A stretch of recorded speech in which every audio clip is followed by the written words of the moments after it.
Wonderful. Thank you, Matthias. I appreciate that. And thank you, all of you, for coming and giving me an opportunity to talk about Kanban, which is something I like very much.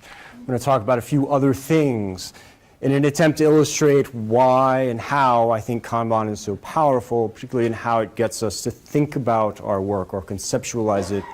And that gets into this distributed cognition point.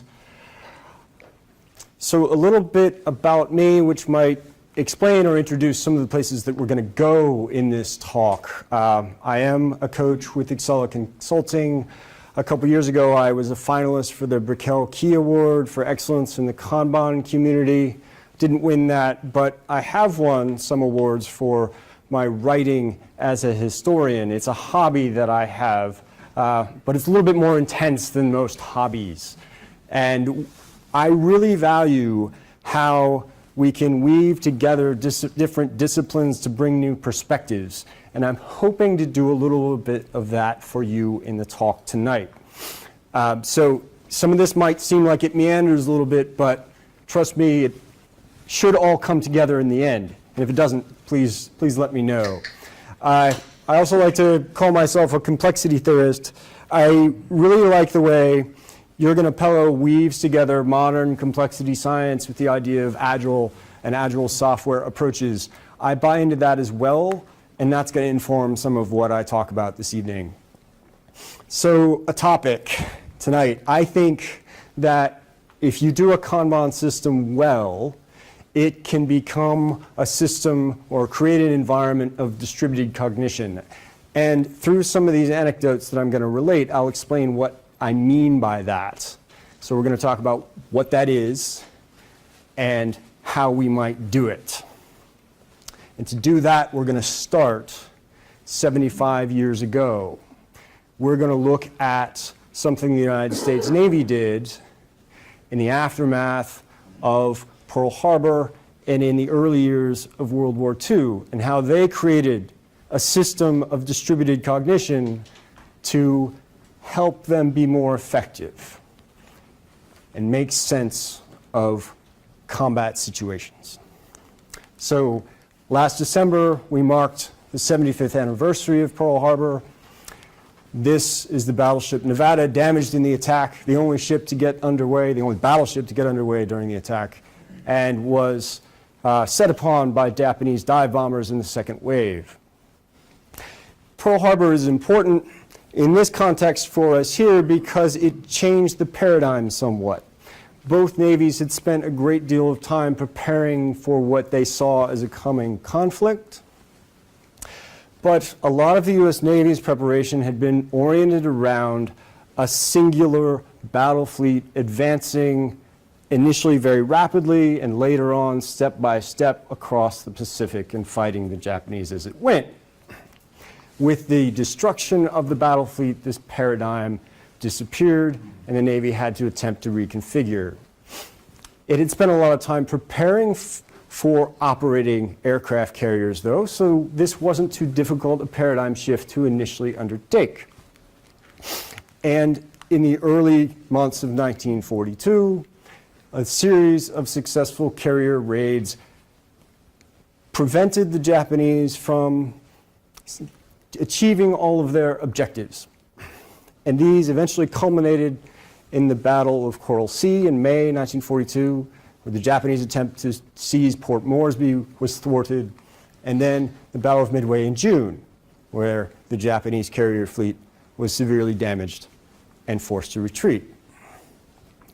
This gave Admiral Nimitz, the new commander of the Pacific Fleet, an opportunity to seize the offensive and to take the island of Guadalcanal, seen here in the background over the shoulder of this transport ship. And this was something different because the Navy had assumed that it would be able to advance fairly rapidly. In pre-war models, trials, and exercises, the Navy recognized that one of the most vulnerable states it could find itself in was defending a fixed position. Mobility of the fleet was very important. The campaign for Guadalcanal lasted 6 months. Mobility was not something the fleet was able to achieve. And it provided the first opportunity for the two fleets to engage in surface combat. First real opportunity. And a lot of the exercises on both sides for this kind of fighting had been performed in daylight. Both navies were very adequately prepared for this. And you can see here, this is a picture of 3 American cruisers. The little dots off to the right are float planes that are going to be picked up by the cruisers in a moment.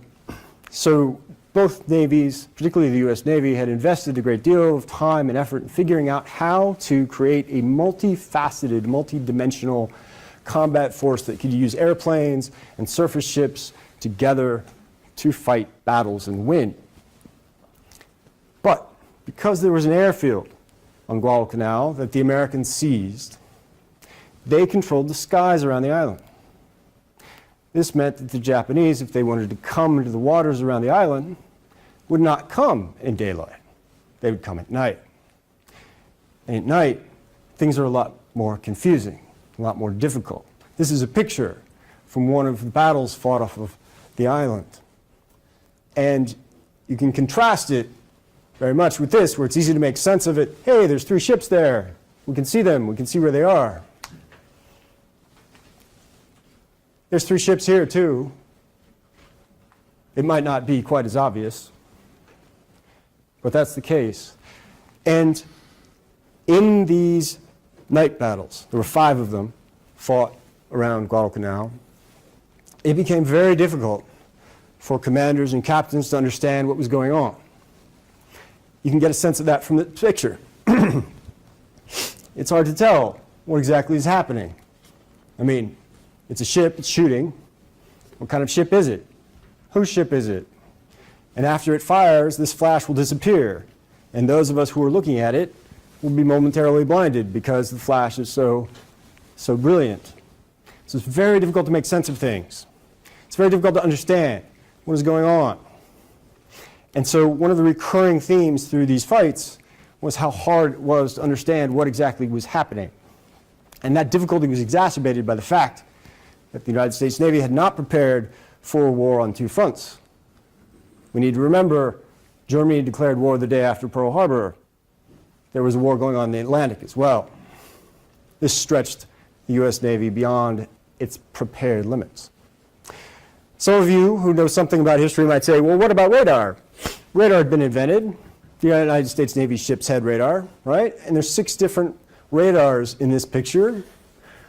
On the left is Battleship Washington. There's 4 different radars on her main mast, and then there are 2 here on the cruiser Chester.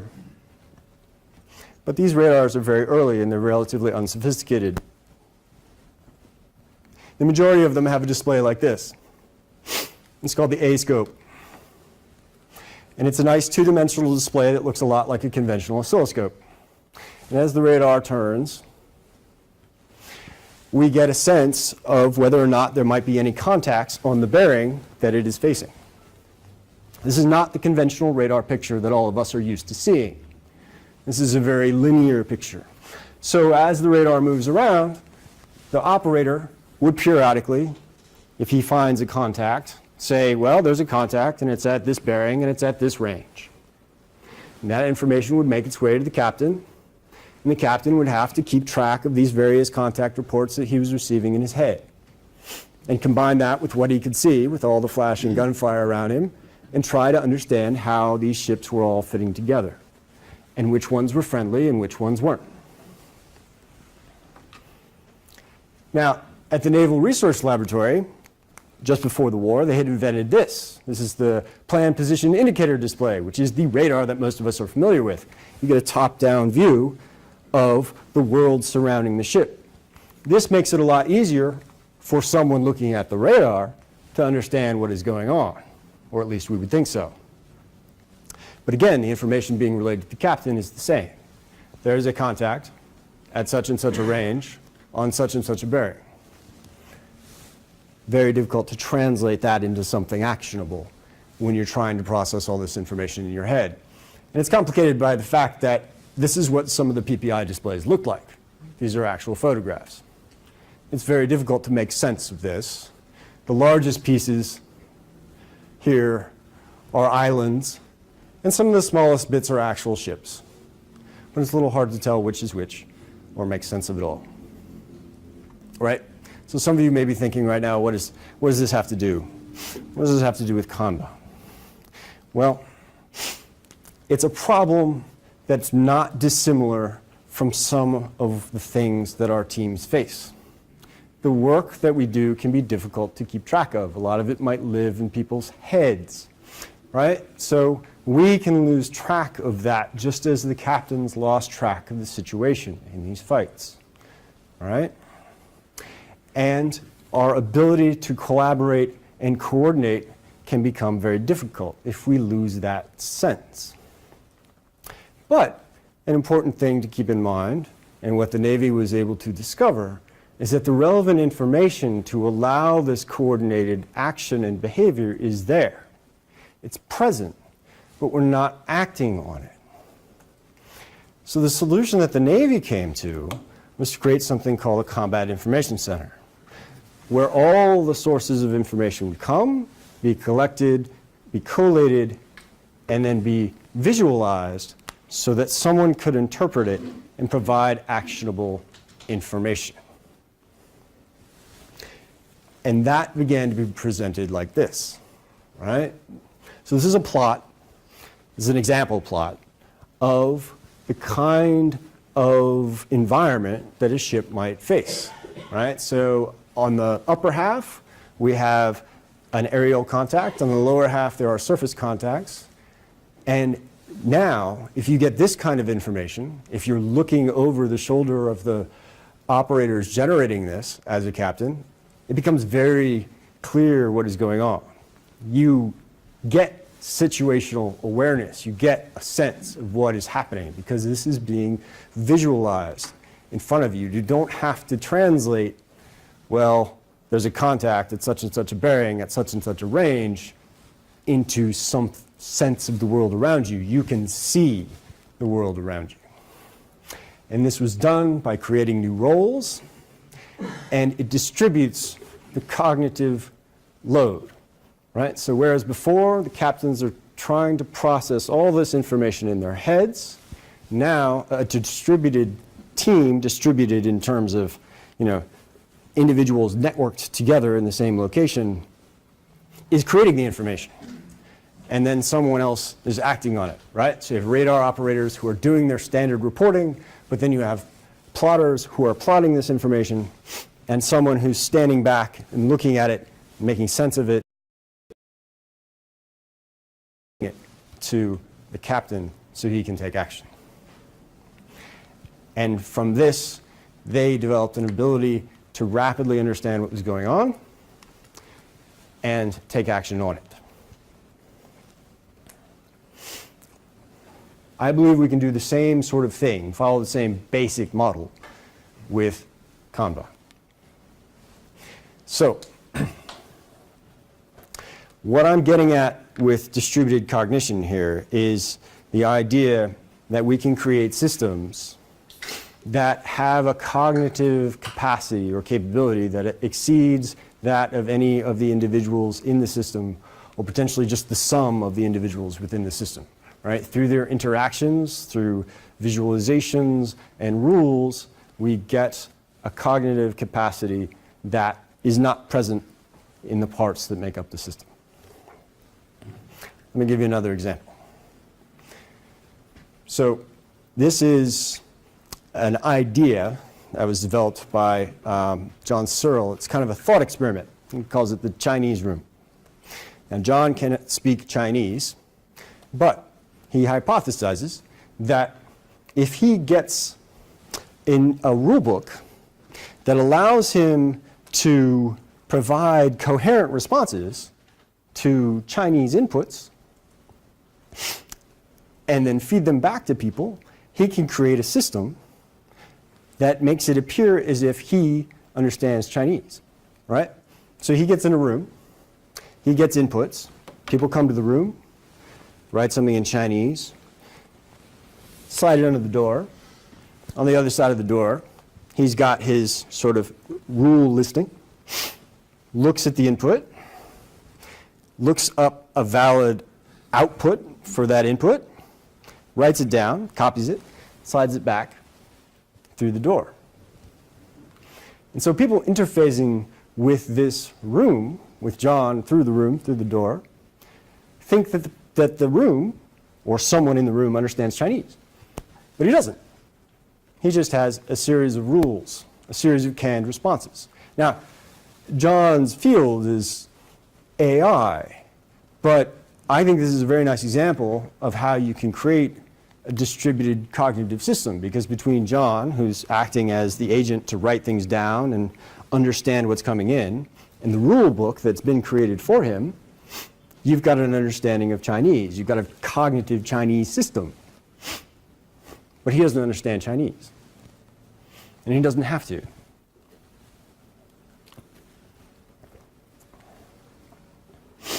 So, one of the things that I think it's very important to keep in mind when we think about software systems is that it's a human system, right? It's a cultural system. We are collaborating. We are working together.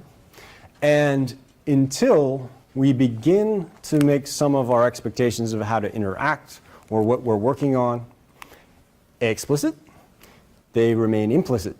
And when they're implicit, we take different assumptions about them.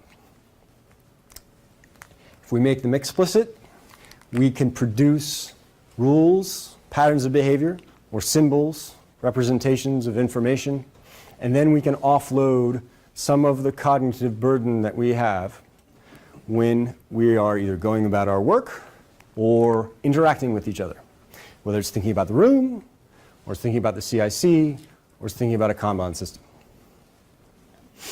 Right? Because what we see in this example plot, the information that leads into it is a series of rules. What's on there are a series of symbols, and it presents a new level of cognitive capability through that mechanism. There are rules behind it as well in terms of how the information gets there, not only in terms of how we write it down. And we can get a lot of benefits from this, all right? So one of the things that we can get is it makes it a lot easier for us to understand the current situation, right? In the CIC, it's visualized. It's up there on the plot. We can see what is happening. We can see what is going on. We don't have to keep the information in our head, and the information that is out there now becomes shared. So it's not my sense of what's going on, and it's not John's sense of what's going on. It's a shared sense of what's going on. Because we're not having to juggle an understanding of what is happening, our individual cognitive burden is lowered, right? The system takes over some of what we had been devoting our cognitive capacity to.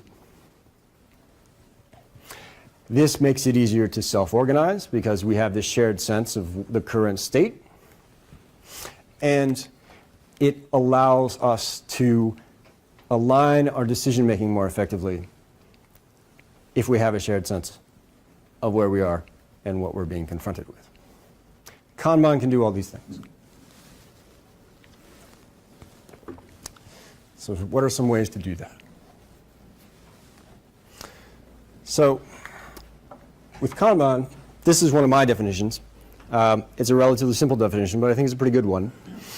I believe it is a visual approach to work, and it emphasizes flow, collaboration, and continual improvement. Part of the problem with this definition is that we might end up with something just like this. All right, this is a nice visualization. There's a lot of Kanban systems that are like this out there. And we can see how the work flows along. And this is great. Work moves through the system. We gain a shared understanding of where these things are and what we might want to do about them. But if we backtrack for a second, this gets us on the path. But this is not a true Kanban system, I would argue. And it doesn't get us to where distributed cognition could. So let's look at a more sophisticated definition, right? And here we've introduced the idea of the method, the Kanban method, as coined by David Anderson. And he says it's got these 3 elements. It directly improves service delivery.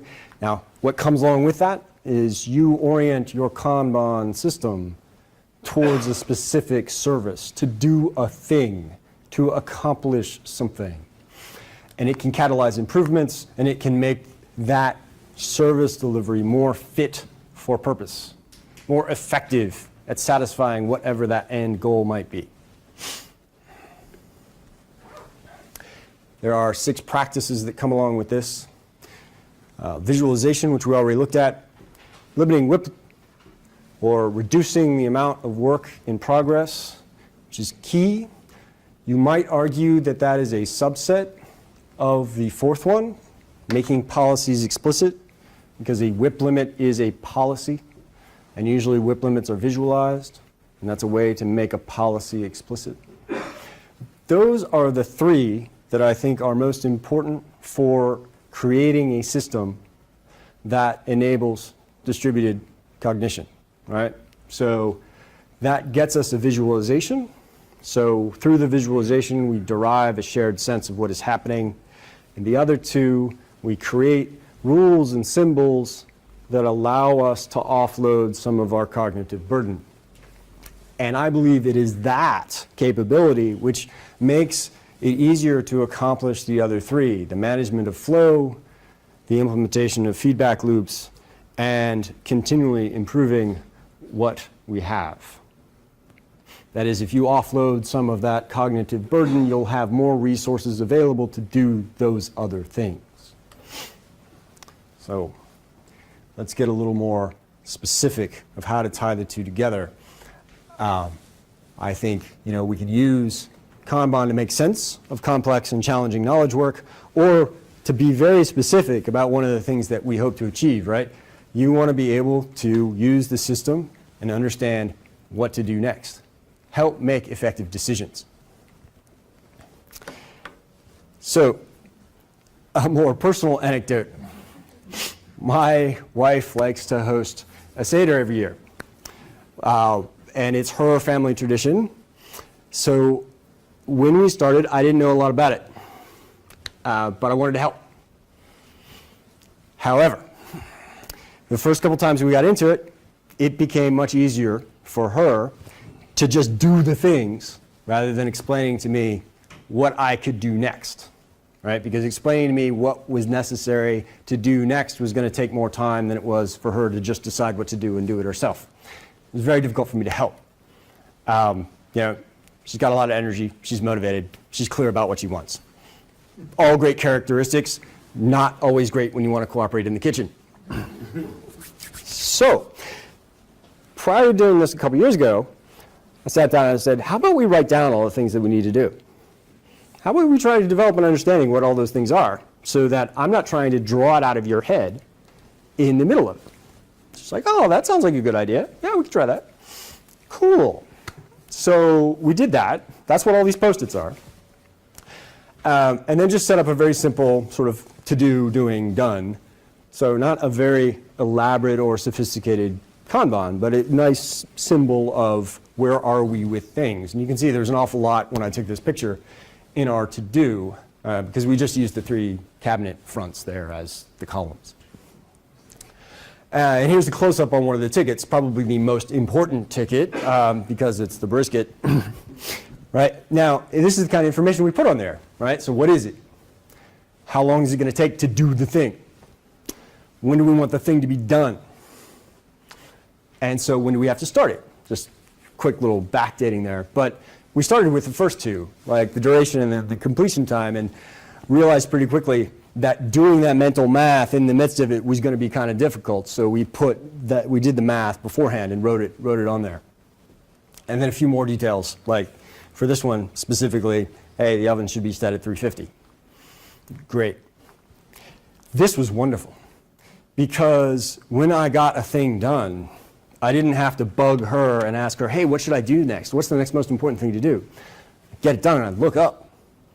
And based on the timings and where we were with everything, I knew what to do next, and I knew what was involved. And so we bang, bang, bang through all the stuff. And was there talking? Sure, but what were we talking about? We were talking about feedback on how I'd done a thing, or there's nothing that I need to be starting right now. Could I be washing that? Right? The conversation was focused around other stuff rather than trying to understand the work, because we'd already understood the work and we put the work up on the cabinet. Worked really well. It was a rudimentary system of distributed cognition, but we can get better than that. One of the things that we want to do with a Kanban system is we want to make a pull system. We want to be able to create signals when there's capacity for new work and allow those signals to bubble back upstream so that we can pull work across. Right? And we can do this with the WIP limits. And they provide us nice signals of what actions to take and when to take it, much like I had when we were preparing the Seder. All right, so now this is a Kanban board. This is a nice Kanban board because it's got WIP limits up there, right? It's got some work in the system. And the other thing that we've got are some policies down at the bottom that are very explicit about what criteria are necessary to move from one category of the workflow to another.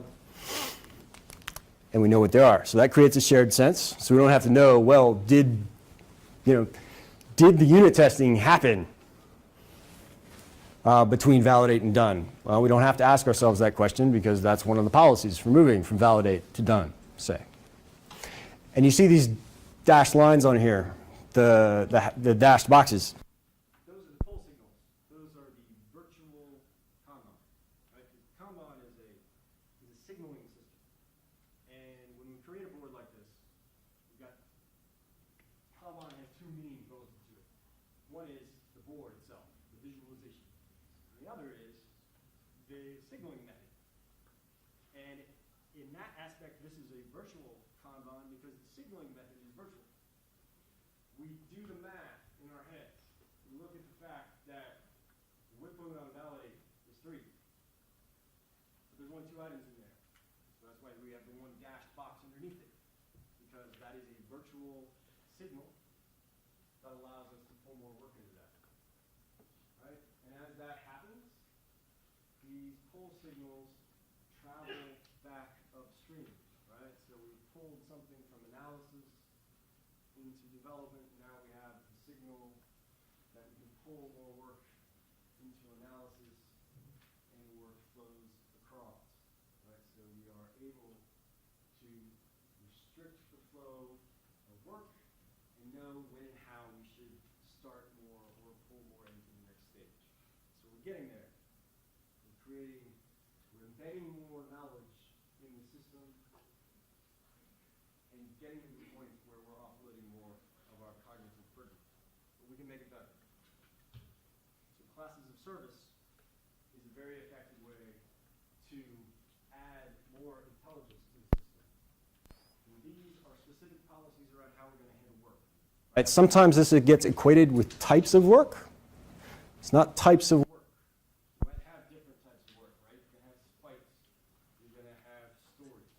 You're going to have tasks or maybe a few other things. But you want to be able to handle work differently based on different criteria, right? How urgent is it? How much risk is there associated with it? What kind of, who did it come from? When is it due?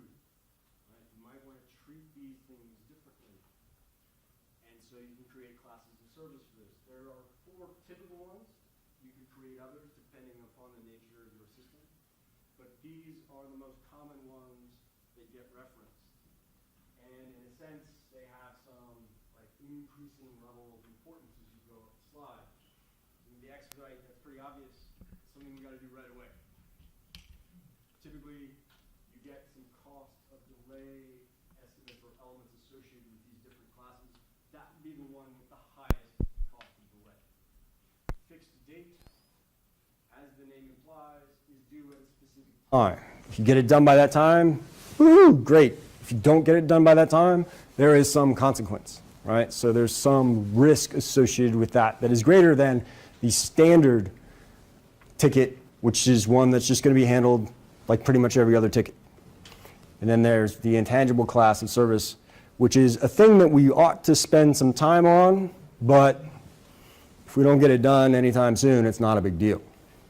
And you can see how a specific piece of work or type of work might flow between these as time changes, right? So upgrading your Oracle database today might be an intangible class of work because you know you need to do it eventually, but the current version is going to be supported for the foreseeable future, so no big deal.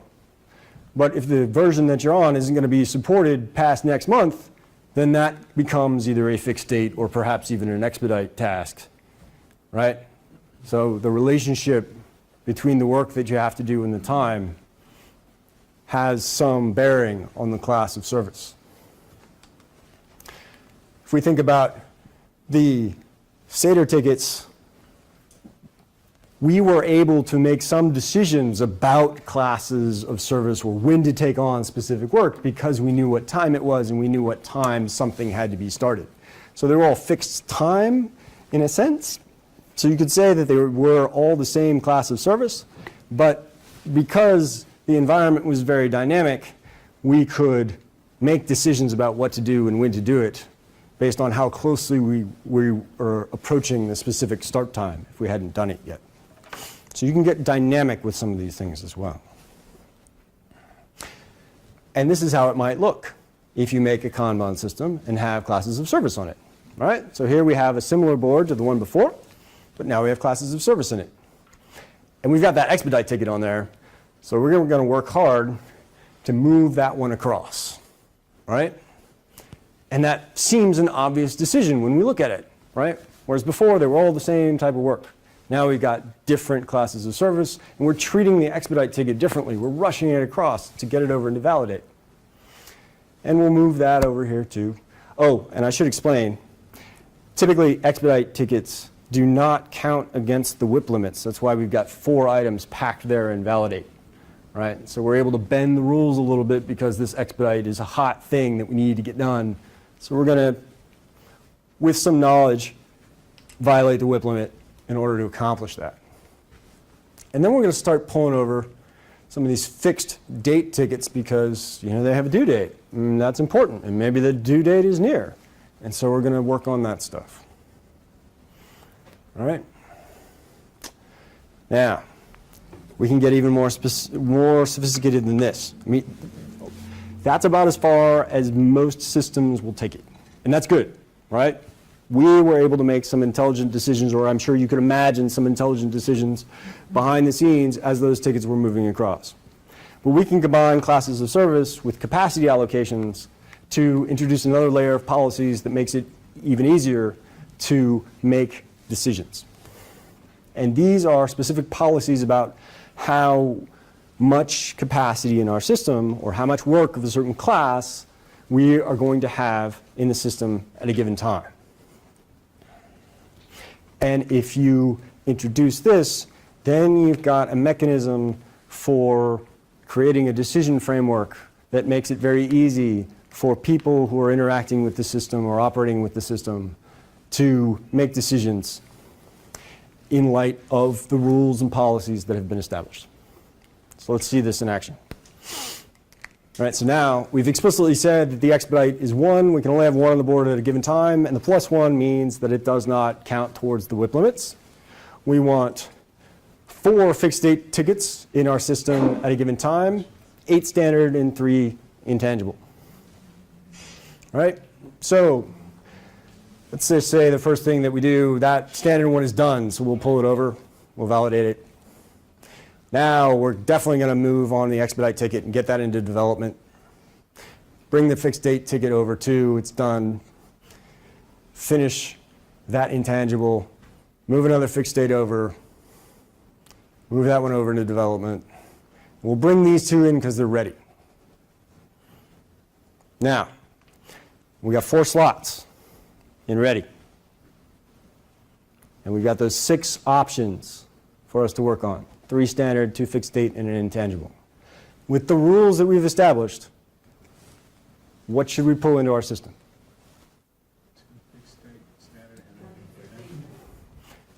All right, one at a time. I believe you spoke first here, Quentin. So two fixed date, standard, and an intangible. Two fixed date, a standard, and an intangible. Okay, so what brings you to that? Well, with the fixed date, you have 4 max that you can use at any one time. So getting those out, depending on the fixed date that they require, having them at least getting to ready will move them along. The intangible, I would say, because you don't necessarily know when.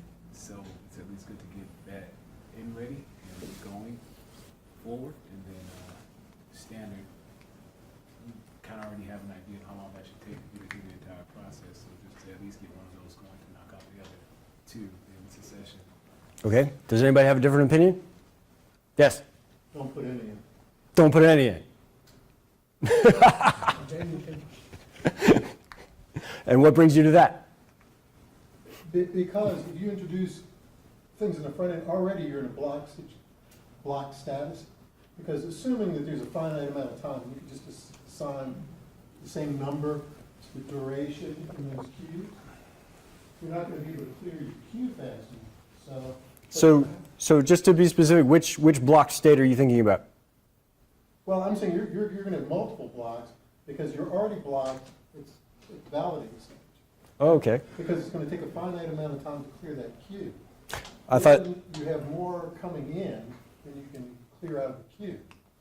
So everything behind that point will just back up. Pro rata. okay. So you have I thought some slack in your system to clear the queue. Right. Well, the way, ideally, we'll have slack at these WIP limits. And if we don't, then we have a problem. But you're suggesting we should have slack even beyond the WIP limits, No, you have to right? define slack. If it's a network, like a router, Mm-hmm. you just stop. You won't get anything through. Oh, sure. But I'm assuming in this sense that we would still be working at an acceptable pace even at these WIP limits. Okay, then how do you deal with going from development to validate, where you have more in process than you can clear from queue? You only have 3 slots in validate. Right. So assuming that you have some, standard duration of 5 items, right? 3 are going to move in. You're going to have 2 backed up that you can't clear. Because when you move in the replacement items, you're going to be at 100% capacity. I'm not sure I'm following you. Somebody else? So even if the capacity is 3, you could bring in the expedited, it's a special case. So that can be brought. Well, how do you do that? So I'm just talking math now. So I think there's two variables. One is it's a pull system. So you're pulling things through, not waiting for inertia to just push it through. And I think the other thing you said is 100% capacity. 100% WIP limit isn't necessarily 100% capacity. Yes. So I think that is a larger, or an assumption that should be erased. To say, if we're at our WIP limit, we're still sane. If we're at 100% capacity, we are not sane. yeah, and there, what I'm saying is that if you assign some finite number to those 5 items, let's say in points, you just took whatever the number is to the right, you'll have that many points that you have to clear out of the system. So unless you have that much capacity in your pipe all the way through, it'll block. Well, let's assume, for the sake of argument, that these WIP limits promote a healthy flow with the system. Yeah. So happy to talk to you a little bit more afterward about what your concerns are, but I'd like to hear from someone else what they think would be the logical thing to pull in. Because I think we've heard, you said 2 fixed date, 1 standard, and 1 intangible? Yes. Right? Okay. Does anybody else have a different suggestion? 1 fixed date, 3 standard, Okay. What brings you to that? because you can have 4 fixed date, or you got 3 on the board, so you pull 1 in. Okay. And by definition, it's 8 standard, you've got 5 active, Right. you bring 3 in. Okay. Yeah. Now, Depends on the logic. date. Yes, I like Quentin's logic too. Right. Anybody got another option? So the fixed date ones, if Mhm. you have the dates, if you know the dates ahead, then you could plan it very well, which one to pull in. If some of the fixed date may be later, Right. Yeah. I really like where you guys are going with this. So, Quentin, you're not wrong, right? I understand your logic perfectly, right? Because you're saying, okay, we have 3 fixed dates already in the system. We have a capacity allocation of 4 fixed dates, so we should only pull the 1, right? That's the decision rule that we have set up. Exactly. Your point was, hey, the fixed date, they're going to be due. Maybe we should start on them. But you see, now we're having a conversation about the specifics of those dates and whether or not it makes sense to pull them in, right? We're not blindly pulling work. These criteria that we've established, these rules, are helping us have a healthy conversation around what work to do and the specific characteristics of that work and whether or not to bring it in at this time now that we have that capacity, right? And we're able to do that because of the framework we've established here with the WIP limits and with the different capacity allocations. So I could hear also 1 fixed date, 2 standard, and 1 intangible, because we want to have 3 intangible, and there's only 2 intangible up there. Yeah. So the point is to nail down your policies so that they're much more explicit. Well, no, I don't mean to be funny about it. It seems that everyone had valid input. Yeah, right. But the valid input, the reason why Quentin and Paul and everyone had differing perceptions is because the policies were nebulous. So I'm looking at that and I see fixed date 4.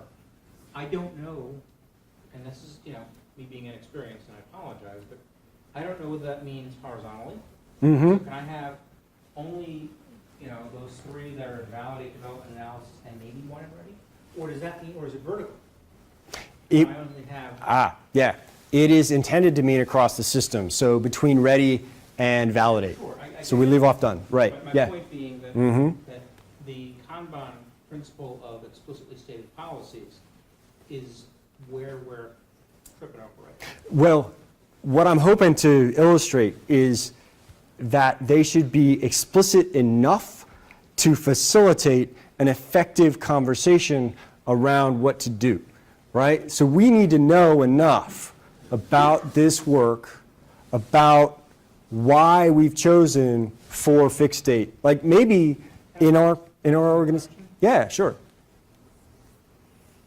If I'm having a conversation to hash out what the consensus understanding is of the policy, I would argue that the policies fail. I would argue that I should be able to know with a certain degree of confidence Mm-hmm. that because policy is X, I do Y. Mm-hmm. And I shouldn't have to have the conversation about that. As you pointed out in the Sager example earlier, what I really want to have the conversation about is not what to do next, but how to optimize what I'm doing for the next time around.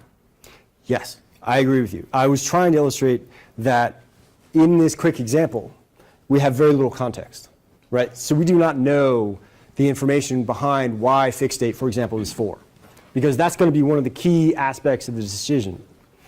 I think that it's still valuable to have the conversation as long as it's informed conversation. So the policy helps inform the conversation. The policy is not going to be contingent or allow us to understand all the potential circumstances that are going to arise. But the policy needs to allow us to focus in on so that the most of the time we make the decision without having to really think. Like, this is what we should do. And it's the exceptional circumstances where we have the conversation. What I was hoping to illustrate with this example, with the multiple potential right answers, is that it can quickly get us to a subset of what we should do, and then from there, we can have a conversation about the extremities, right? So we're debating whether, 1 or 2 fixed date. We're not debating whether or not all of it should be fixed date right now.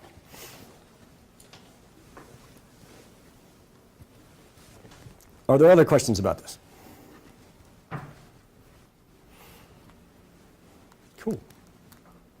All right. So I think this is what, maybe not to this quite extreme, but this idea of having the explicit policies, or explicit enough policies, let's say, using not just the WIP limits, but capacity allocations and classes of service is what we should be trying to aspire to with our Kanban systems, because that allows us to offload a large degree of the cognitive burden of keeping track of our work and understanding what to do next. And that gives us more opportunity to talk about how we might make the policies better and enhance them and improve the flow of work through the system to understand better, to John's point, are we blocked through here or is it flowing nicely? Which is another piece of context that we're missing with this example. So to summarize, I think this concept of distributed cognition is a real thing. I think it's important. I think it's valuable. I think we need to think about how we bring it into our work, because it allows us to make better decisions, it makes us more aligned, and it allows more effective self-organization and delegation, which are key aspects of what we're trying to achieve in Agile. And key elements of it are having an effective visualization and policies that go along with that visualization that tie it together and create this shared sense of what's going on and offloads some of what is typically in our heads. So this was, for me, very pleasant and a nice example of some of the things that I care a great deal about. If you are interested in these Kanban ideas, we will delve into them in a lot more detail at the KMP1, the Kanban System Design class that we're going to host in April. And so if you'd like to come to that, learn a little bit more, please sign up. It's on our website. And if you know anybody else who would like to attend, please recommend it. And if you've got any questions in the meantime, please come up and talk to me or ask them now as a group. Yes? Well, those little tickets that you had on your board there, is there an assumption about relative size? Are they pretty close to being the same amount of effort to make this effective? It depends a little bit on who you talk to. The way I like to approach it is you don't want these to be too big, right? Too what? Too big. Yeah, okay. They do not all have to be similarly sized. There's going to be a lot of variability, even if you try to get them to the same size, right? So a lot of teams will do pointing exercises. Scrum teams typically do that. And if you look at the variability of, say, their 5-point stories, they're going to vary a good bit. Sometimes they're going to be off, and they're going to have 5-point stories that are going to blow up to like 13 points or go beyond the length of a sprint. So the key thing for this kind of a system is to make sure that it's not too big, right? Make sure it's not, build the space shuttle. That's too big. And what too big is going to vary depending on context. The rule of thumb that I like to use is, do we think we can get it done in a week? If we think we can move it across the board in a week, then we should probably let it into our system. If we think it's going to take more than a week, let's break it down. Now, that may mean some things are smaller than a week. Some things might be like 2 days. That's okay. Don't add more stuff to it to make it a week size, right? Other questions? Yes? I mean, I'm sure everyone has their own sort of toolbox for this, but any recommended tools as far as like, just whether it's software, whether it's, Post-it notes are totally cool, but like, any recommended tools that allow you to set up and kind of police this? I think just like Trello. I think Post-it notes are totally cool. I think Trello is really weak in terms of this. Linkit is a very nice tool. I like that. It's relatively lightweight, but it gives you a lot of functionality and can give you a lot of information and reports that come out of it. I think JIRA is also relatively weak. I've tried to use JIRA for this, and it's kind of difficult. There's another tool that I haven't played around with in a professional sense called Kanban Flow. I use that personally, though, and so as an individual, that works pretty well. I'm not sure how well it would work for a team. And there is a third one that David Anderson and his folks are advocating, but the name of that escapes me at the moment. You said Lean Kit was the first one? Yeah, Lean Kit. Yeah. I think you had a question too. Yes, 2 questions. Oh boy. Question. Is the Kanban Seder for the wise son, the simple son, the wicked son, or the son who doesn't know how to ask the question? That one went over my head, so I'm not sure. Here's the second question.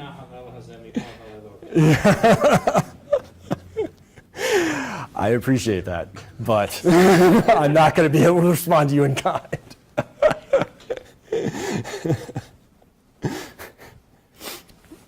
What are some effective feedback loops in a good, well-operated Kanban system? The board itself is the primary feedback loop, right? We want to be standing up in front of the board every day, doing something like the equivalent of a stand-up, but more of the board walk. So rather than the 3 questions that are typical in Scrum about what an individual did or did not do over the last day, we want to look at the work on the board, walk it from right to left, and try to figure out how to move it to done.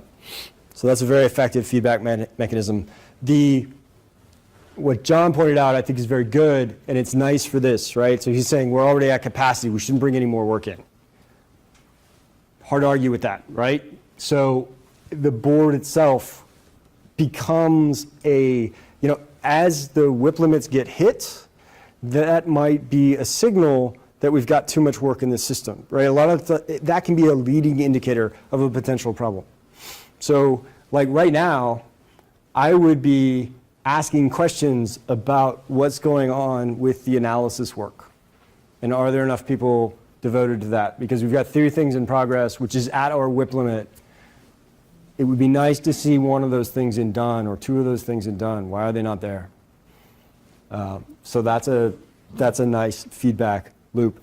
But there should be periodic retrospectives as we do in Scrum. Sometimes those are triggered by an expedite ticket is a great reason to have a retrospective. There's an expedite ticket on this board. We should get it done. It's very important to get it done. Get it done. Once it's over, why did we have to have an expedite ticket, right? Expedite shouldn't be normal. Normal should be work flowing through the system at a relatively predictable rate, at a sustainable pace. Expedite should be some kind of bizarre emergency or disruption. So why did that happen? Another really good feedback loop. I didn't talk about this, but it's worth keeping in mind. Different work is going to have defects, right? So we'll go through analysis to development, and maybe in development we'll realize, oh my goodness, the acceptance criteria is totally wrong. The plan we have for this is all messed up. We're going to have to, rework it or do something. More typically that happens once it gets to validate, right? And we're testing it and we find a bug. But those kinds of incidents can be tacked up on the board. They become a Post-it note. Periodically grab all of those. I mean, you'll address it, right? You'll take that Post-it note off, but stick it somewhere. Keep it. Every couple weeks, gather those and make that the basis for a retrospective. Why did those happen? What introduced them? So just some quick ones. Yes?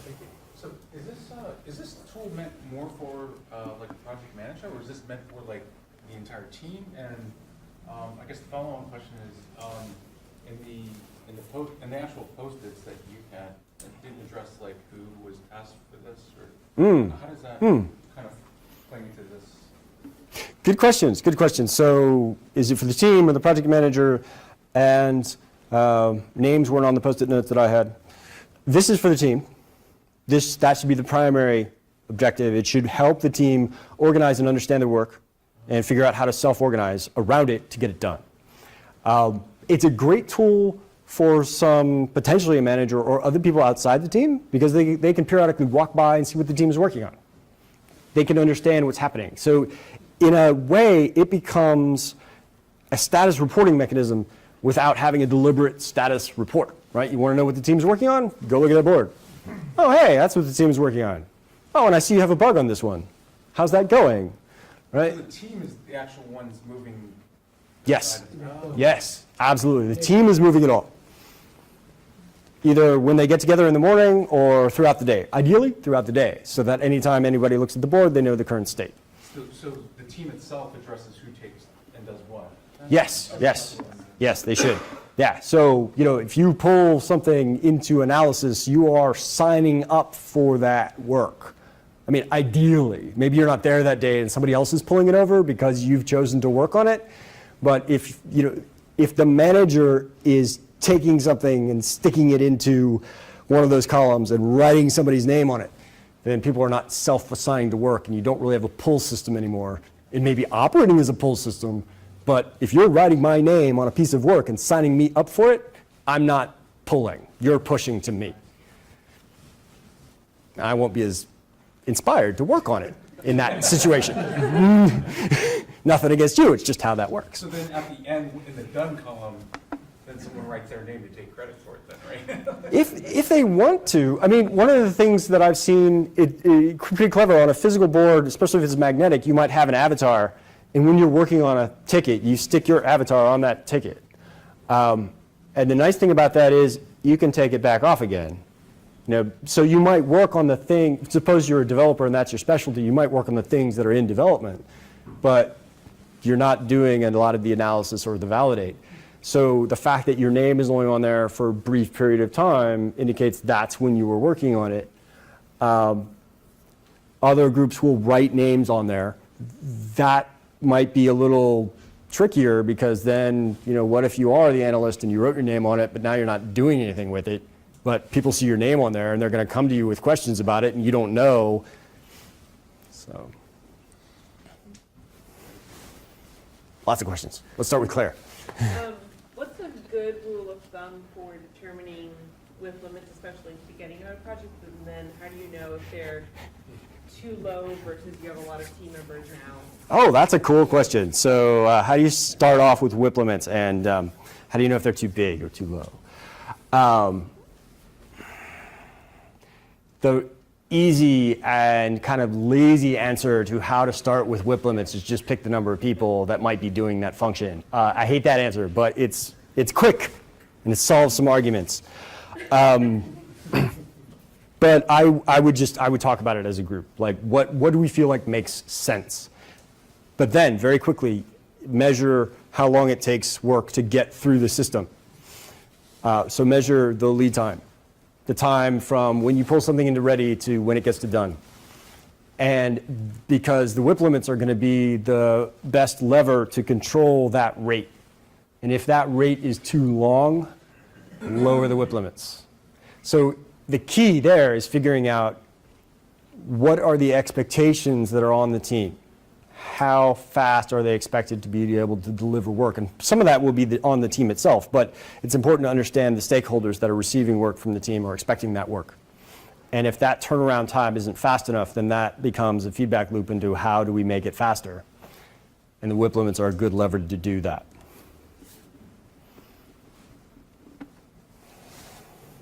Wow. So, similar, sort of building off the question from the other side of the room, it's like not all, like, Scrum teams will be made up of, like, a number of different skill sets. Yes. So, how would you approach a situation, say, within analysis or within development specifically, where maybe only one or two members of a Scrum team actually have the expertise, even say that it could be 8 developers, but it's only 2 of those developers have the expertise to accomplish a specific task. Like, okay. Because it's like, to me, it would almost seem like it's like almost another class of service, because it's going to lock, not exactly, it's like, it's the best way to maybe shoehorn it into the metaphor. Yeah, maybe. It's another thing where it's like, like a ticket could completely block a resource for the time that they're doing on it, but you can't put it anywhere else because otherwise it's not going to get done. So it's a tough question. I don't know. I'm just. Yeah. Those are tough questions. One of the first things that I would seek to do with that is have some sort of other visualization that would allow us to see what kind of skill sets we have. Relative to the work that we have. So if there are only, say, 2 developers within an 8-person team that can do a certain type of work, if we all know that, do we think that's acceptable? Yeah. And maybe it isn't. And if it isn't, then how do we solve that? And I would approach that by, or at least with the mechanisms that we've talked about so far tonight, I would consider setting up some sort of capacity allocation around that. Yeah. Right? So don't treat it as a different class of service, but recognize that when that kind of work comes in, there's very few specialties that can work on it. Yeah. And so don't let a whole lot of that work come in at once. Yeah. And to try, because what you want to try to do is smooth out the flow. So that's going to block one of those two people when it comes in, maybe both if they're pairing. Yeah. So don't let a lot of that work come in simultaneously, otherwise it's going to cause a blockage. Yeah, it's like you can almost have like a separate Kanban board for that type of work exclusively and just make sure that your whip limits. That I wouldn't do. Sometimes it's like, I agree. It's like all the knee-jerk solutions that I'm coming up with, I don't like them either, but then like. Well, the big reason why I wouldn't have a separate board Yeah. is because, let's say I've got that expertise. Yeah. And if it's all on the same board, suppose you want to learn about it. And I pull that work over and I start working on it and we talk about it in the morning and blah, blah, blah. Then you have an option because you're looking at the same board that I'm looking at and you can say, hey, I want to learn that. Can I pair with you today? Yeah. And that opportunity is lost if we're looking at different boards, even if we're on the same team. Also, different boards, but one team, it becomes very difficult to maintain whip limits effectively. Yeah. That makes sense. Every time I've seen that, it's gone downhill fast. Gotcha. Yeah, no, I asked just because it's like, it's not names. Names matter in some cases much less than like actual like Skill sets. And what's Yeah. actionable for a given person. Yeah. Jeff, I think you had a question? I was going to observe that for many ops teams like the continuous flow model of Kanban. Yes. And I was going to respond to the question from the other side of the room that if you aspire to have a self-managing team, I aspire to have a self-managing team. I would rather have team members moving their items than having a person in charge of moving all the items. Because the way that these systems usually work best, at least for our teams, is if they're heavily invested in it and they live in the system, as opposed to the system belongs to some third-party priestess. That person does all of the changes. The lady in the pond distributing the swords. Right. Taking away a job. It's just cognition. Yeah. And that gets into all the self-improvement elements of it, Jeff. So I'm glad you bring that up. If the team doesn't feel like they own this, their relationship with how to make it better is going to be fundamentally different. And Matthias? Or are you telling us that we need to wrap it up? No, I think we have a little bit of time, not a whole lot. I wanted to piggyback real quick on that question about the feedback loops. I think you still have the feedback loop of simply getting a task item done so that whoever it's for can then react to it and tell you whether it's right and whether it's good for them and all of that, which I guess is the focus on working things to completion. But that actually brought something up in your animation. As these different classes of service moved through, I noticed that they were not always coming from the top of the list. No. Does that mean that you're changing priorities within a given column, and what does that mean for the items with the service classes with the lowest priorities? One of the intangibles being sort of the stepchild of the Kanban board be stuck in its column forever. Well, if there's always fixed dates coming through. It could, but then we'll know that it's been on there a long time. And that will influence our behavior. So maybe we are consciously choosing to leave it there. Maybe if it stayed there long enough, we should abandon it and not get it to done. But yeah, I wasn't moving things always off the top. I know one of the things that some teams will do is they will reshuffle the columns and make sure that the most important thing is at the top. I think that's a pretty good rule of thumb. But I don't think you necessarily have to adhere to that because you may decide in the moment that, oh, this piece of work that's not on the top is more important, or maybe you don't want to go through all the work of reshuffling them. So that was one of the reasons I didn't do that in the animation. Just in case it's useful, some job schedulers will actually increment the priority of a job as it is in wait state. So the longer it sits in waiting, the more important it becomes. Yes, to help make sure that some jobs eventually get processing time, get time to be worked on. Because the thing importance, what's most important in a column is often judged as what's most urgent. You know, and of course we all know that that's not exactly true, but we also know that that tends to happen. So there's something to be said for as stuff ages, you know, consider whether to either trash it or bump it up. Yeah, and I think having the, if you put the dates on these, like when they came into ready, that becomes a mechanism for doing that, because we can all see when we sort of committed to working on it, not necessarily finishing, but committing to pulling it in. And as that ages, that then becomes a, well, what are we going to do about it? Oh, back to the question on tools. I remember the other tool. It's sort of more enterprise-like, but it's called Swift Kanban. You might look into that as well. All right, one more question if there are any. No? All right. Awesome. Cool. Well then, thank you. Yeah, thank you.